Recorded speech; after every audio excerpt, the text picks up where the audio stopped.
karena kita hajat, kita butuh kepada Allah Subhanahu wa taala. Salat sunatnya seperti biasa, usolli sunnatal hajat rakataini ma'muman li ta'ala. Saya niat salat hajat 2 rakaat bermakmum kepada Allah taala. Maka untuk yang pertama setelah Al-Fatihah kita membaca surat Inna a'tainakal kautsar sebanyak 17 kali ya. Inna a'tainakal kautsar fasholli lirabbika wanhar inna syanikahul abtar. Setelah 17, jadi sambil sholat kita sambil menghitung ya menggunakan jari. Kemudian yang kedua setelah itu membaca Al-Ikhlas 5 kali. Jadi 17 Al-Kautsar. Kemudian yang kedua adalah Al-Ikhlas 5 kali. Maka kemudian ditutup dengan Al-Falaq dan An-Nas satu-satu. Jadi Al-Kautsar 17, Al-Ikhlas 5 kali, kemudian Al-Falaq 1, An-Nas 1. Jadi setiap rakaat, setiap selesai Fatihah kita membaca doa itu. Dan kita melaksanakan salat hajat ini 2 rakaat.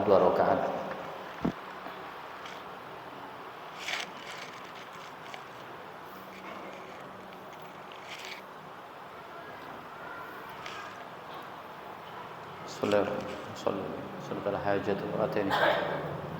Astagfirullah imaman ta'ala.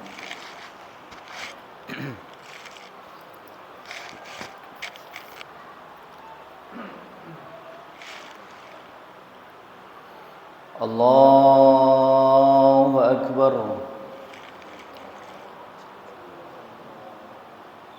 Inna salatu wa nusuki. Alhamdulillah min syaitanir rajim. Bismillahirrahmanirrahim. Alhamdulillahi rabbil alamin arrahmanirrahim maliki yaumiddin. Iyyaka na'budu wa iyyaka nasta'in. Shiratal mustaqim. Shiratal ladzina an'amta 'alaihim Bismillahirrahmanirrahim. Inna a'tainakal kautsar fasholli li rabbika inna syanikal. Inna a'tainakal kautsar fasholli li rabbika. Bismillahirrahmanirrahim. Inna a'tainakal kautsar fasholli inna syanikal. Inna a'tainakal kautsar fasholli. Inna a'tainakal kautsar fasholli inna syanikal. Inna a'tainakal kautsar fasholli.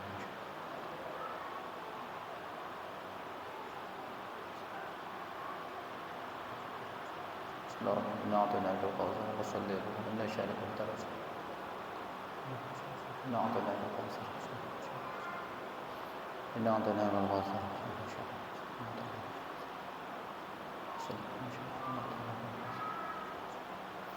Inna a'tainakal kautsar fasholli inna syanikal. Inna a'tainakal kautsar fasholli inna syanikal. Bismillahirrahmanirrahim. Qul huwallahu ahad Allahu samad lam yalid walam yulad walam yakul lahu kufuwan ahad. Qul huwallahu ahad Allahu samad. Qul huwallahu ahad Allahu samad. Qul huwallahu ahad Allahu samad. Qul huwallahu ahad Allahu samad. Qul a'udzu birabbil falaq min syarri ma khalaq min syarri ghasiqin idza waqab wa min syarri nafathati fil 'uqad. Qul a'udzu birabbin nas malikin nas ilahin nas min syarri waswasil alladzi yuwaswisu fi sudurin nas. Allahu akbar.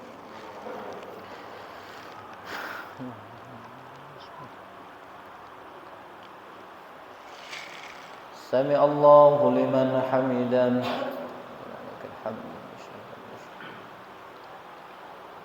Allahu akbar.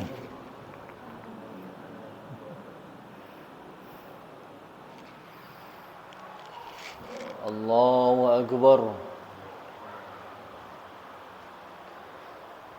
Allahu akbar.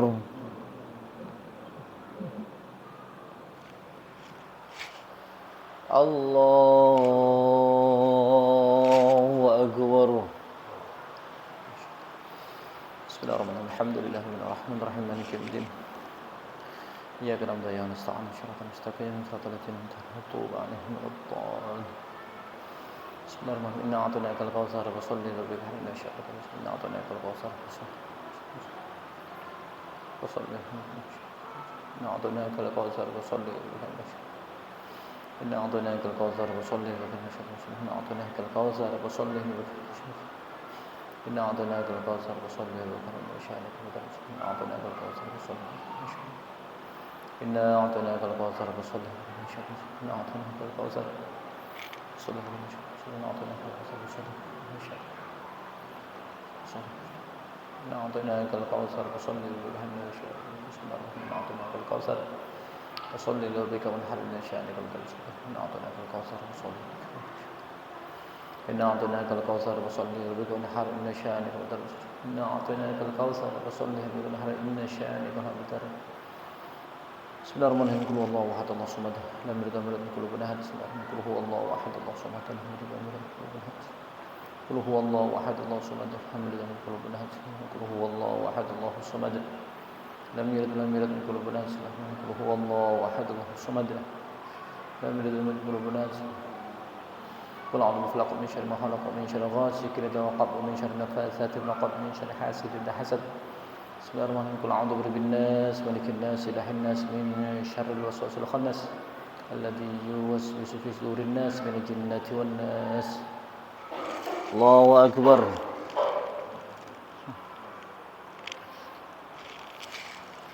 سمع الله لمن حمده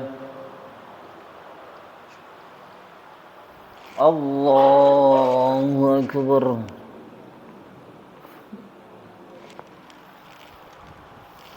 الله أكبر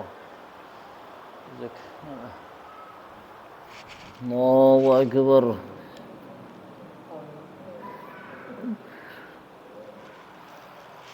الله أكبر تحيات السلام عليكم ورحمة الله وبركاته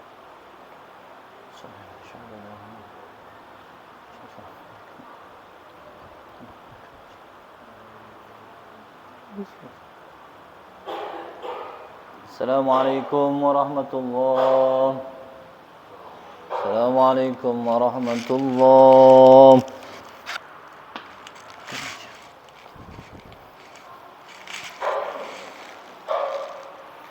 صلي وسلم على حاجة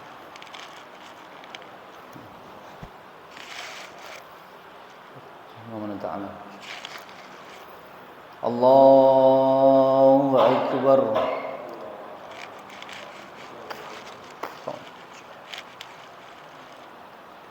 بسم الله الرحمن الرحيم الحمد لله الرحمن الرحيم مالك يوم الدين إياك نعبد وإياك نستعين صراط المستقيم صراط الذين أنعمت عليهم غير المغضوب عليهم ولا الضالين بسم الله الرحمن الرحيم إنا أعطيناك الكوثر فصل لربك وانحر إن شانك الأبتر إنا أعطيناك الكوثر فصل لربك وانحر إنا أعطيناك الكوثر فصل لربك وانحر إنا أعطيناك الكوثر فصل لربك وانحر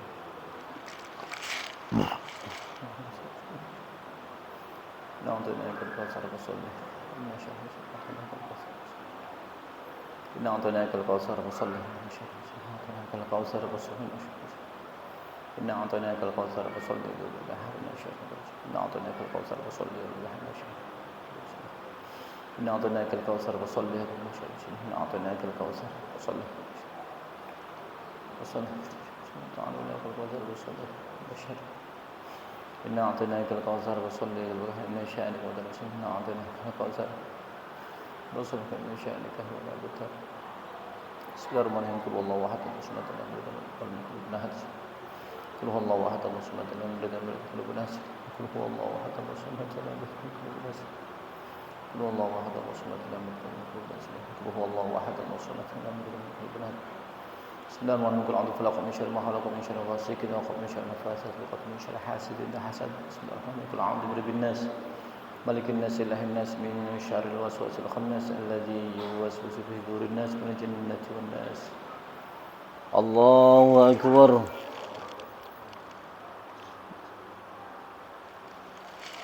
سمع الله لمن حمده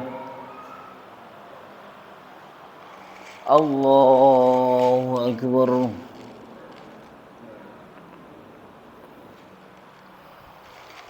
الله أكبر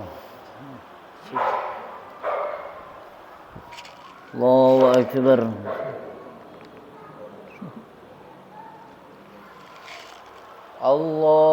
الله أكبر بسم الله الرحمن الرحيم الحمد لله الرحمن الرحيم مالك يوم الدين إياك نعبد وإياك نستعين اهدنا الصراط المستقيم صراط الذين أنعمت عليهم غير المغضوب عليهم بسم الله الرحمن الرحيم إنا أعطيناك الكوثر فصل لربك وانحر إن شانك الأبتر إنا أعطيناك الكوثر فصل لربك إن شانك الأبتر إنا أعطيناك الكوثر إنا أعطيناك الكوثر إنا أعطيناك الكوثر فصل لربك إنا أعطيناك الكوثر إنا أعطيناك الكوثر فصل لربك إنا أعطيناك الكوثر فصل لربك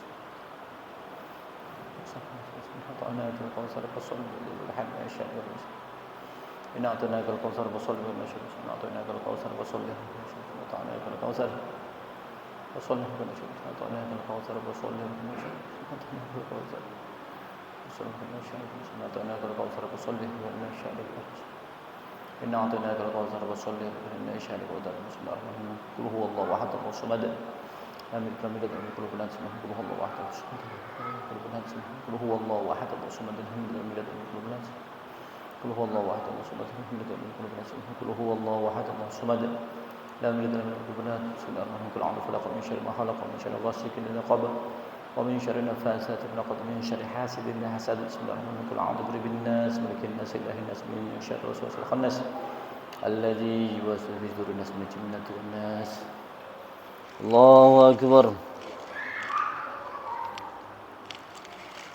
سمع الله لمن حمده الله أكبر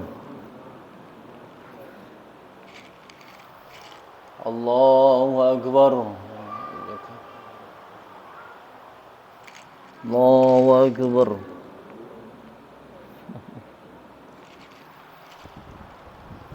الله أكبر تحية السلام عليكم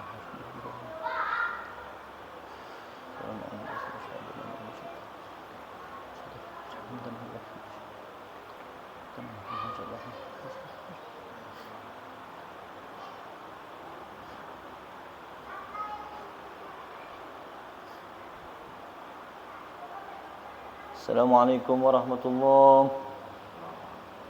السلام عليكم ورحمة الله أسألك النجاة من النفع من الحساب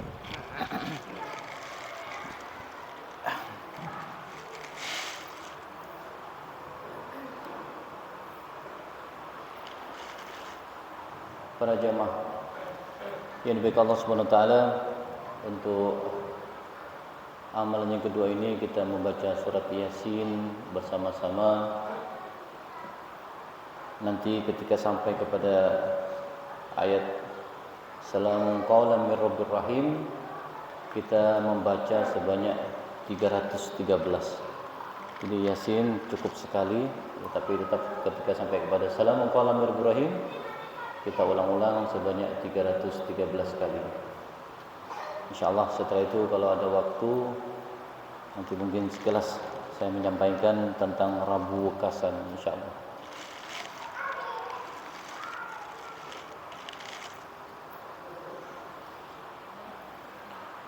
Bismillahirrahmanirrahim. La hadratin Nabi Muhammad sallallahu alaihi wasallam wa ila arwahihi wa ikhwanihi min anbiya'i wal mursalin wal malaikatil muqarrabin wa ulama syuhada salihin wa awliyaillahi ta'ala min aqtab wan nujaba wan nuqaba wal ghas abdal wa rijal ghaibi wa lidarki masyarik al-ardi ila magharibiha bariya bahriha anna Allah takashsham rahmah wa maghfirah wa sunul jannah wabil khusus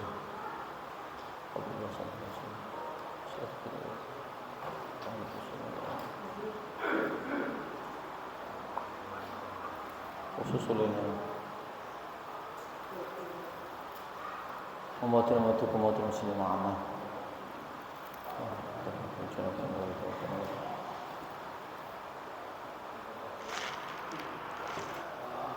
Shalomul Fatihah. أعوذ بالله من الشيطان الرجيم بسم الله الرحمن الرحيم الحمد لله رب العالمين الرحمن الرحيم مالك يوم الدين إياك نعبد وإياك نستعين اهدنا الصراط المستقيم صراط الذين أنعمت عليهم غير المغضوب عليهم ولا الضالين آمين.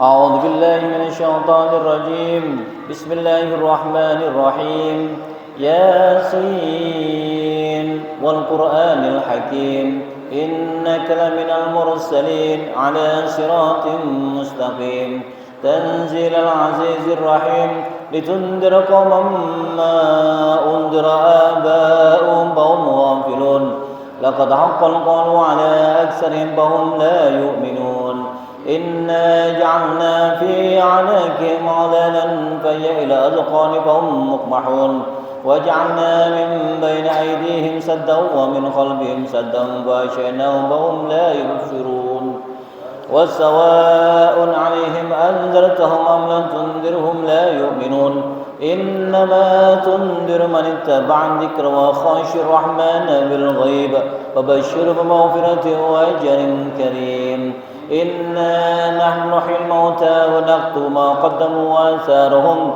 وكل شيء أحصيناه في إمام مبين واضرب لهم مثلا أصحاب القرية إذ جاءها المرسلون إذ أرسلنا إليهم اثنين فكذبوهما فعززنا بثالث وقالوا إنا إليكم مرسلون قالوا ما أنتم إلا بشر مثلنا وما أنزل الرحمن من شيء إن أنتم إلا تكذبون قالوا ربنا يعلم إنا إليكم لمرسلون وما علينا إلا البلاغ المبين قالوا إنا تطيرنا بكم لئن لم تنتهوا لنرجمنكم وليمسنكم منا عذاب أليم قالوا طائركم معكم إن ذكرتم بل أنتم قوم مسرفون وجاء من أقصى المدينة رجل يسعى قال يا قوم اتبعوا المرسلين اتبعوا من لا يسلكم أجرا وهم مهتدون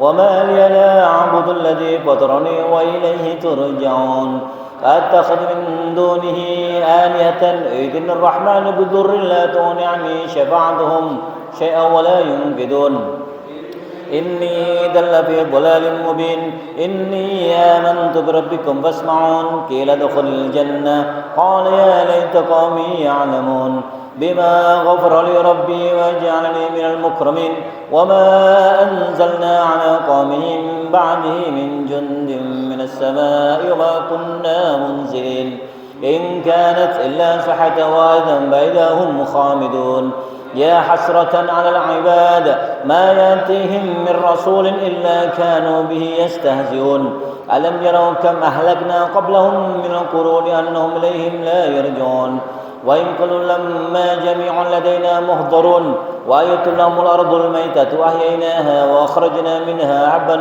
فمنه يأكلون وجعلنا فيها جنات من نخيل وعنب وفجرنا فيها من عيون ليأكلوا من ثمره وما عملت أيديهم أفلا يشكرون سبحان الذي خلق الأزواج كلها مما تنبت الأرض ومن أنفسهم ومما لا يعلمون وآية لهم الليل نسلخ منه النهار فإذا هم مظلمون والشمس تجري لمستقر لها ذلك تقدير العزيز العليم والقمر قدرناه منازل حتى عاد كالرجل القديم لا الشمس ينبغي لها أن تدرك القمر ولا الليل يسابق النهار وكل في فلك يسبحون وآية لهم أنا حملنا ذريتهم في الفلك المشحون وخلقنا لهم من مثله ما يركبون وإن نشاء نرقهم فلا صريخ لهم ولا هم ينقذون إلا رحمة منا ومتاع إلى حين وإذا قيل لهم اتقوا ما بين أيديكم وخلفكم لعلكم ترحمون